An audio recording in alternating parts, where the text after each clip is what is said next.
কি আছে যেটা বুঝে আবু জাহাল খেপে গেল? লা ইলাহা ইল্লাল্লাহ কি আছে?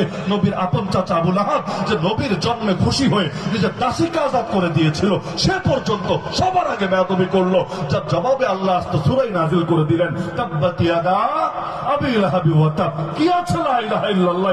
ওটাই বুঝি না। যদি বুঝতাম এই দেশে এমন মানুষ দিয়ে ভরে যেত না যাদের নামাজের রব একজন, রাজনীতির রব আরেকজন, রোজার রব একজন, অর্থনীতির রব আরেকজন, যাকাতের রব একজন, বিচার আচারের রব আরেকজন, ব্যক্তি জীবনের রব একজন, সামাজিক জীবনের রব আরেকজন। এজন্য যে কোরআন মেনে নামাজ পড়তে রাজি, ওই কোরআন দিয়ে বিচার করতে রাজি না। বিচারকরা যদি বলা হয়, হে মহান বিচারক আমাকে কোরআন দিয়ে বিচার করে দেন না, সে বলবে এত বড় সাহস, এত বড় সাহস, আমার আইন, আমার বিধান, আমার বিচার তোর ভালো লাগে না? কিন্তু তোর কথায় দেখে জঙ্গিবাদের গন্ধ পাওয়া যায়, তোর কথায় দেখে মৌলবাদের গন্ধ পাওয়া যায়, তোর কথায় যদি উগ্রবাদের গন্ধ পাওয়া যায়, তাহলে এইটা আবার কেমন লা ইলাহা ইল্লাল্লাহ হলো?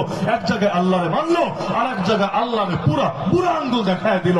এমনকি শব্দে পর্যন্ত কত শিরিক ঢোকে।